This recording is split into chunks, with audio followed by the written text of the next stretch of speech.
నేతాజీ సుభాష్ చంద్రబోస్ జయంతి సందర్భంగా నంద్యాలకు చెందిన సాయి భవతి చెక్కిన నేతాజీ చిత్రరూపం అందరినీ ఆకట్టుకుంటోంది. నేతాజీ చిత్రాన్ని ప్రత్యేకంగా 3330 రంగుల కుందన్ రాళ్లతో తయారు చేసినట్లు సాయి భవతి చెబుతున్నారు.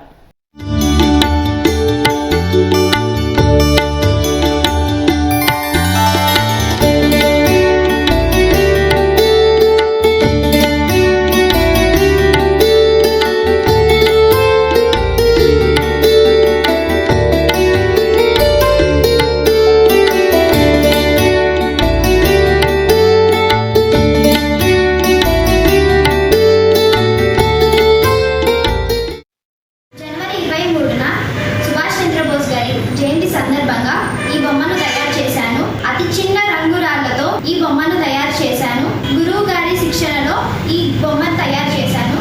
మా గురువు గారికి ధన్యవాదాలు. జనవరి 23న సుభాష్ చంద్రబోస్ జయంతి సందర్భంగా చిన్న రాళ్ళు అంటే రంగురాళ్ళతో అంటే 0.3 సైజు రంగురాలను డ్రాయింగ్ చార్ట్ మీద అంటే 13 అంగుళాల పొడవు 10 అంగుళాల పొడవు డ్రాయింగ్ చార్ట్ మీద క్రమంగా అతికిస్తూ నేతా చిత్రాన్ని తయారు చేసింది. దాదాపు 3330 రంగురాళ్ళు వాడిని తిన్నారు. చాలా అద్భుతంగా చేసింది. ఈ చిత్రం వేయడానికి 4 గంటల సమయం పట్టింది. చాలా అద్భుతంగా చేసింది చిన్నారి.